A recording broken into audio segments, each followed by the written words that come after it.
Good morning, everyone. We are learning the laws of Brochos. We're learning Tractate Brochos, and we're also going over the laws of many of the brachas on foods. And we have been discussing rice. We have discussed granola. We have discussed bread that has been boiled, and we've discussed numerous other products with regard to the bracha on them.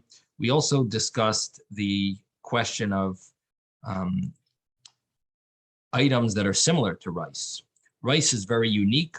Rice has a bracha mezainos, which is the bracha normally recited on grain, and rice is not one of the 5 grains.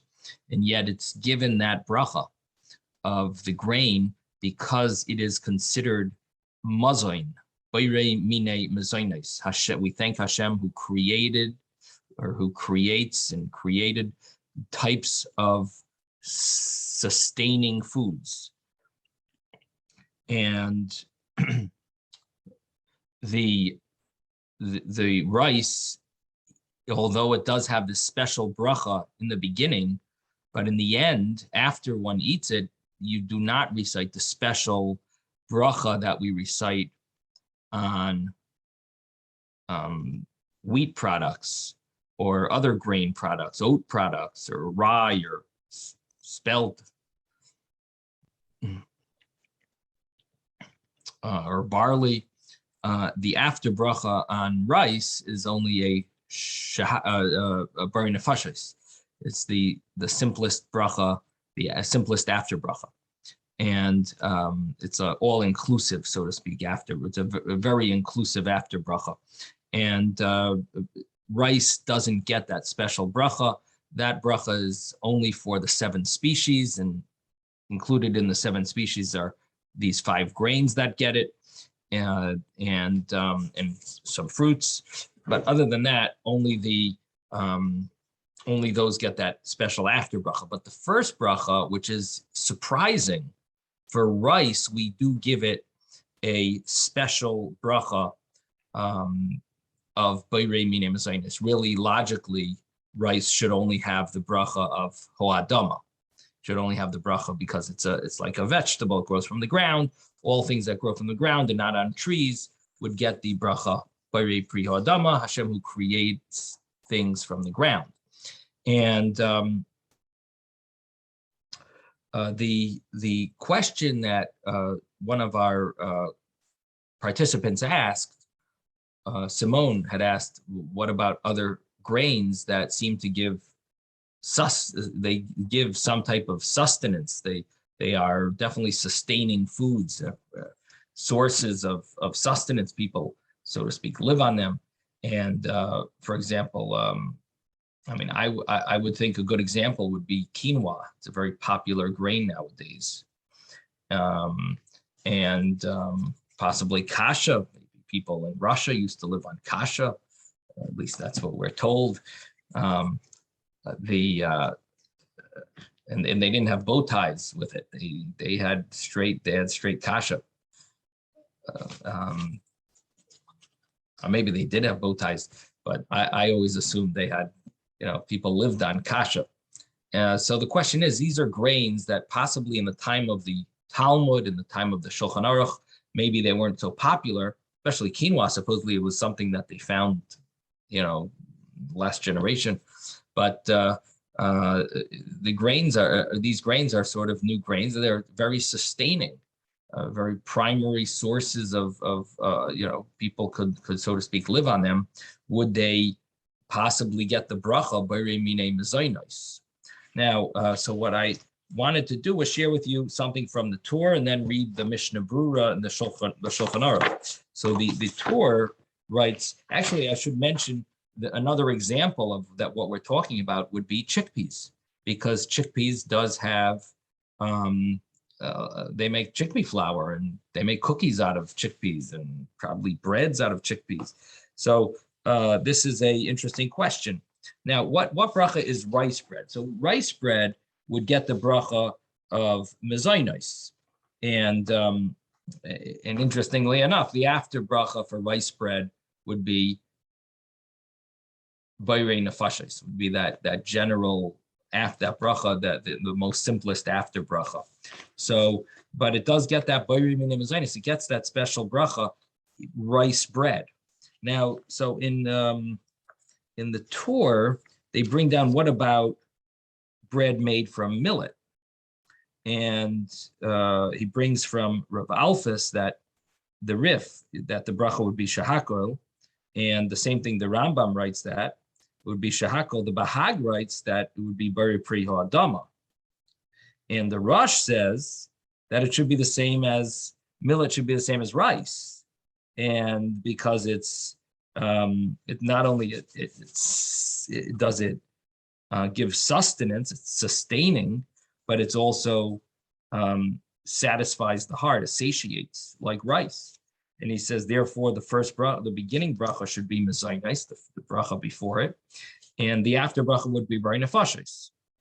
Now, if one were to bake bread or cook from other types of vegetables, legumes, so that would not be mazain. It would not be considered sustaining foods, even though every food gives a little sustenance, but it wouldn't be primary sources of sustenance. And therefore, the bracha on those foods, if one were to grind them, and ruin them from their original shape and appearance, so the bracha would be shahakol. Now, then he writes, similarly, the Goin, the one of the commentaries that came right after the Talmud, the Rabbeinu Yonah brings this, and the Torah is bringing what the Rabbeinu Yonah writes, that the Goy, one of the Goinim wrote that since oirez is not a grain, rice is not a grain, you recite mezainos, so the same thing should apply to daichen, to millet. And he interestingly adds, or any other thing that we see it gives sustenance. It's a sustaining food, like something called panigu, which is probably translated as panic grass, which we said was amaranth. It's another word. And the bracha should be mezainis on. So this is interesting that we found a source. Again, the Rambam didn't agree with this. The Rif did not agree with this. And neither did the Bahag agree with this. But the Rosh and this source from the Goinim seems to follow this logic that oirez, rice, daichen, millet, the way they're translating it, and other, this Goin even says even other things possibly should be mezainos. So this is a I guess you would call it an eye opener. This is something new. In other words, we're not familiar with these views, but it is interesting that they're brought in the, this is one of the codes of law that, these are sources that the rabbis have to deal with. Should we follow these opinions? These are acceptable opinions. Of course, we follow our tradition and we have to follow, what our rabbis have paskined, but this is a source that the rabbis are going to use, and these rabbis gave these laws to their communities. Now we, of course, often will follow the majority of these great rabbis who gave their verdicts on these laws. We'll either follow the majority of them, or there's a later tradition that says that this is the main view, and maybe that became the accepted view. There could be a way to follow everyone. We try to be strict and find a way to maneuver through this argument and say, well, if we recite a shahakol bracha, that actually is all inclusive, and it would cover all grounds. So that would be another way of dealing with these views. But again, these are views that the rabbis have to decide between. Now we're going to jump from there to the Shulchan Aruch, and from the Shulchan Aruch, this is chapter 208, and in the Shulchan Aruch it talks about rice bread, and a person made bread from it would be mezainos, afterwards bayrei nefashos, and that's as long as there's nothing else mixed in with the rice. If you put, of course, if you put flour in with the rice, so the flour would probably make the bracha on the bread hamaitzi, because even a small amount of flour, we consider the wheat flour. Let me rephrase that. If a person put wheat flour in with rice flour, so even if it's a small amount, as long as the wheat flour was meant to be put in, not just to hold the bread together, but to give it a flavor and to for either purpose of sustaining it, being sustenance. But even if it's a small amount, the majority is rice flour, vast majority is rice flour. Nevertheless, the bracha would be hamaitzi. But here we're talking about if you had rice bread, that's only rice bread, or rice together with a small amount of some other grains, let's say corn flour, or almond flour, or something. So in those cases, the bracha would be the rice on the rice, because everything else is a small amount. So the rice would be the majority would be bayrimine mezainis. And again, we're considering oirez rice. We're translating oirez as rice. Again, the Alter Rebbe doesn't agree with that. He says that there's discussion about oirez. Does oirez really mean rice? But we're going to just translate it the simple way here. And of course, when it comes to the final halacha, we can follow our traditions. But in the here, we're just translating it as rice, and rice bread would be mezainis. What about millet bread? And that's what we just saw in the tour. Now, what is the Beis Yosef, Rabbi Yosef Cairo, in his Shulchan Aruch? He writes that on millet bread and plizu, which I think is that panic grass, or yishal sharmine kidneys, or other types of legume breads, maybe chickpea bread, the bracha would be shahakol in bar nefashes. So the Beis Yosef is following the Rambam and the Rif, and differentiating between rice and everything else. Rice is unique, and the Mishnah Berurah here is very, very powerful, very powerful statements here.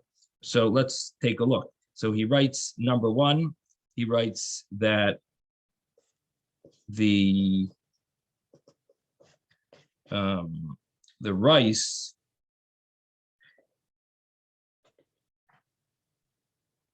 he does quote the question of rice is oirez and daichen is hears, which I believe would be millet.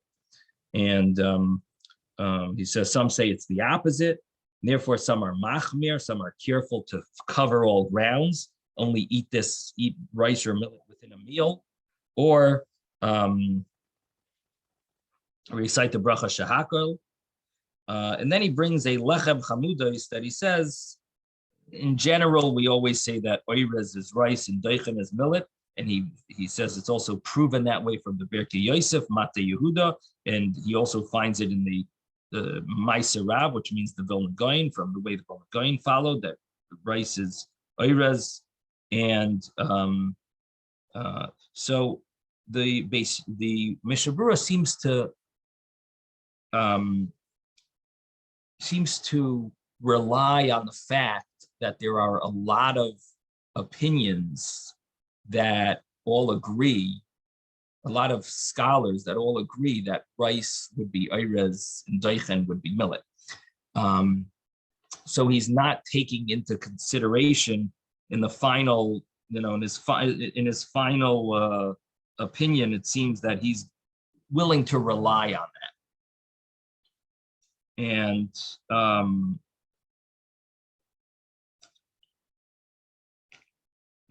it seems that it's because he's taking the numbers. You have enough views that feel this way, and there's only a smaller group that feel the other way. So this is good enough. Now, then he brings down that person made bread or some type of a porridge from rice, or so the bracha would be mezainis,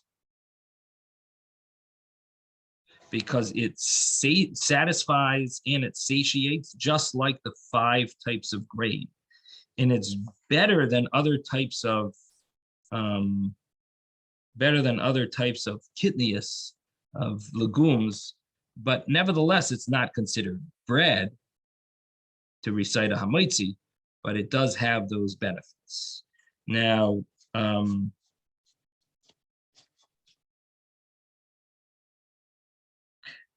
he writes earlier,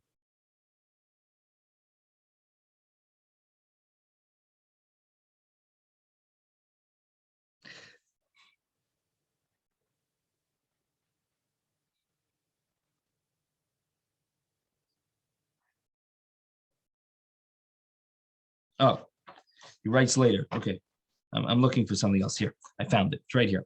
So the Mishnah Berurah brings down. This is actually the very important Mishnah Berurah that I wanted to quote, that I'm trying to present. The Mishnah Berurah brings that bread made from doichen, which is millet, even though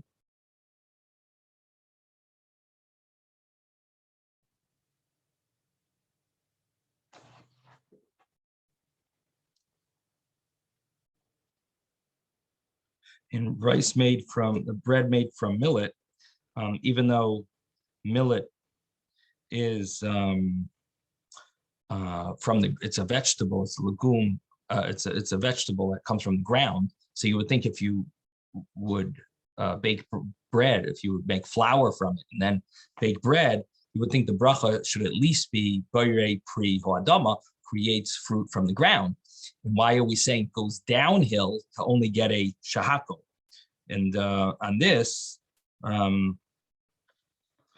again, the Mechaber, the Beis Rabbi Yosef Cairo wrote that this millet bread or panic grass bread or other types of legume breads would be shahako. And the Mishnah Berurah is asking, why should it be shahako since it's from the ground? And so he answers that even though regular bread, it actually is a enhancement from flour, from wheat flour. When you make bread, it's enhanced to be bread, and it actually goes up a level for bracha.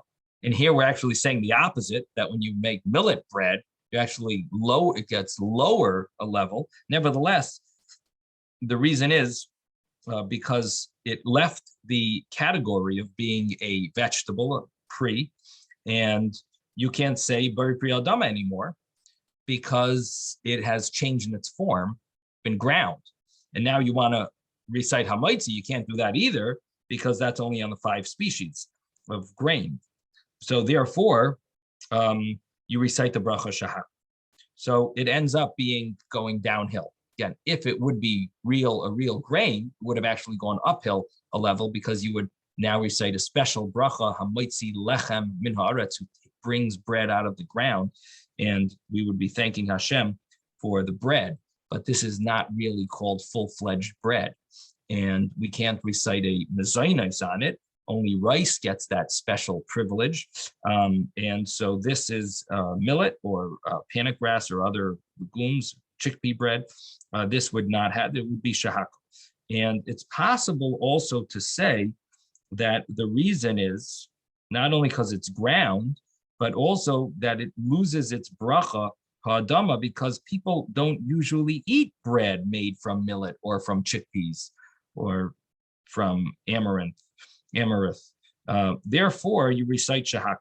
So there's 2 reasons why it would lose its ha'adama bracha. One is because it's been ground and changed its appearance. The other reason is because it's not the derech, it's not the usual way to make something like bread from these type of grains, semi-grains, and therefore, because it's not the derech, it's not the usual way, it will not retain its bracha of ha'adama because you've changed it from its norm, and therefore it's no longer considered a produce, a fruit from the ground because it's not being eaten in its normal way. In other words, this is not real millet. This is ground up millet. this is not like just not the normal way of eating millet. So you wouldn't recite the Hadam. Now, according to this reason, in places where they do make bread from terkeshivites, which they're translating on the bottom to mean corn. So where you have cornbread, and again, we're talking about cornbread that's only corn flour, no wheat flour in it. It's only corn flour. He says in a place where that's the way, that's the norm to make out of cornbread. So the bracha would be bar pi adama, because now you're eating it the normal way that's meant for the corn, since that would be the way. Now he says, however, in the answers of the Chassam Sofer, when the Chassam Sofer wrote his tshuvos, his answers, his replies, people asked him questions in chapter 50. So he concludes over there that you never recite a ho'adama because people don't plant it for that purpose. The reason it's planted for is really for the animals, the birds, the geese. They eat the corn, and only in cases of necessity do people actually make bread from it. But this is not its main purpose. So so what the Chassam Sofer is saying is that the fact that it became customary to make cornbread, it's still not going to be ho'adama because they don't plant it for that purpose. It would need also to be planted for this ultimate goal of making bread from it. So even though it's popular to make bread, but the majority, the vast majority of why people grow corn is for the animal food. And it's not for this bread. People don't plan on making bread from it when they plant this. So that's what he says. However, he wonders that maybe, even though it cannot be considered ho'adama because this is not why they plant it, to make the bread, but he does wonder that maybe it should fall into the category of oirez, of rice, because in the bracha there is mezainos, and maybe this corn would be considered sustaining as well, and therefore the proper thing to do would be only eat it within a meal. So that is a very powerful statement that the Mishnah Berurah is saying, that in places where it's popular to have cornbread, or maybe even if it's not popular to have it, he wonders if the bracha mezainos should apply because it is sustaining. So forget about if it's popular or not, just the idea that it's muzzing. So again, he's dealing with two problems here. One is, why does it lose the bracha ho'adama? And he dealt with that. He gave two reasons. It loses it, it changed its form. Another reason is because it's not popular way to eat it this way, and therefore you can't call this the actual produce from the ground by its name, because it's really its whole purpose. This is not why this is not the reason. This is not the usual way of eating it. But then he says that that's not so accepted. That reason, not that's not accepted. It doesn't always. You can't always rely on that reason, because some places you'll say, well, here it is popular to eat such and such a food, and then you're going to think, well, maybe the bracha should stay ho'adama, and on that he says that doesn't work, because it doesn't work because why do they plant it? You got to take that into consideration. Is it planted for that purpose? If it's not planted for that purpose, then you can't then say, well, a lot of people use it for this purpose now, and we should recite the bracha ho'adama. No. But then he says, but however, there is a different question, and that is maybe it should be mezainos because it does sustain, just like rice. And on that, he says, because of that, maybe we should only eat it within a meal. That's quite powerful.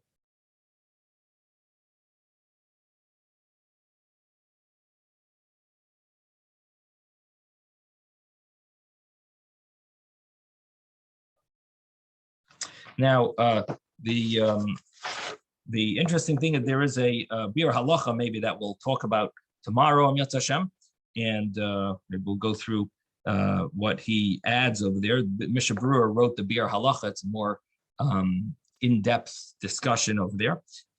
The other issue is corn on the cob. The actual corn itself, of course, is ha'adama, because you didn't ruin the form that it's in, and that's the way it's eaten. It's meant to be eaten that way, on the cob, or cut off the cob, but at least you're eating the full pieces of corn. To grind it into flour, that is where they're discussing if that's usual, it's not usual. It doesn't matter if it's usual. The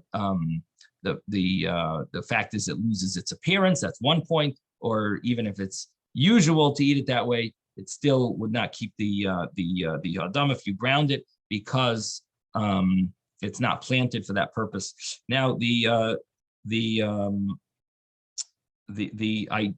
someone mentioned, I think Susan mentioned, that rice does not satiate so much, and so I wanted to clarify that. When it comes to mezainos, it's interesting. The Mishnah Berurah mentions both. He mentions you recite mezainos on this rice bread. He does mention that. Why do you say the bracha mezainos? It's masbia. It satisfies a person. It's v'soyed halev, and it satiates a person, just like the 5 types of grain. Now, and it's even more than other types of legumes. Now, it's interesting, the word mezainos really means it sustains a person. So I wonder if the Mishnah Berurah is being specific here about satiating. It could be that it doesn't need to satiate, and the main thing is sustains. It's a primary source of sustenance, and possibly that if you feel that rice doesn't satiate so much, but it definitely is a sustainable food. And I believe in many of the South American countries, they probably have more rice there than spaghetti and wheat products. So it definitely is a form of sustenance, and a source of sustenance. And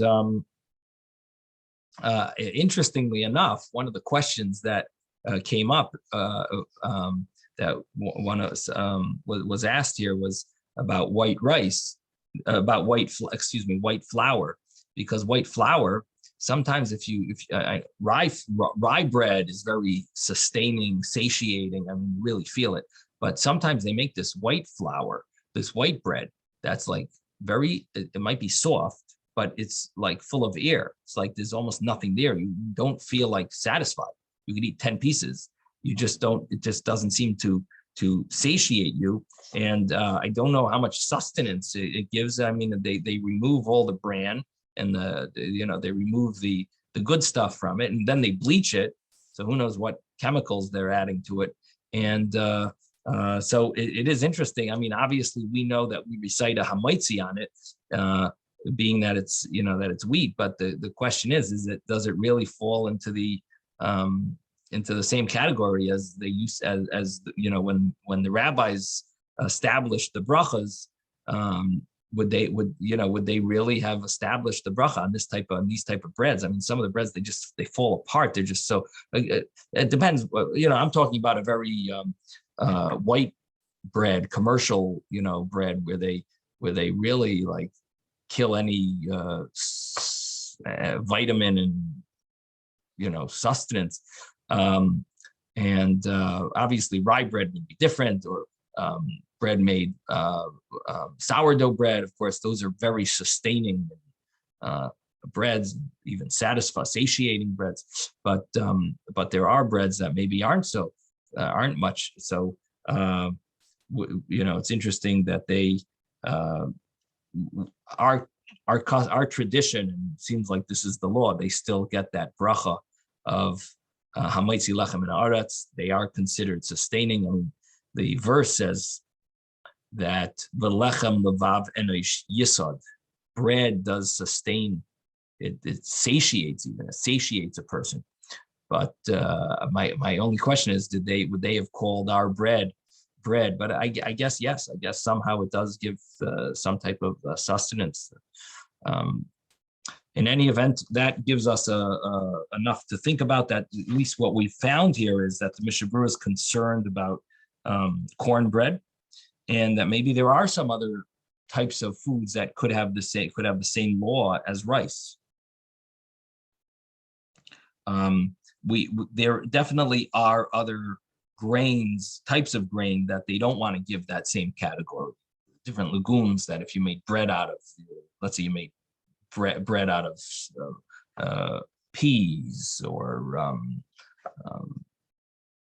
black beans bread, doesn't seem like these would, that they feel here that they would fall into the category of rice, but cornbread they're thinking maybe should fall into that category. And but in any event, obviously we recite a shehakol on these type of breads, but it is interesting that they bring this question, and the Mishnah Berurah does say that it's proper to eat it within a meal. Okay, sei gesund. Thank you for joining us.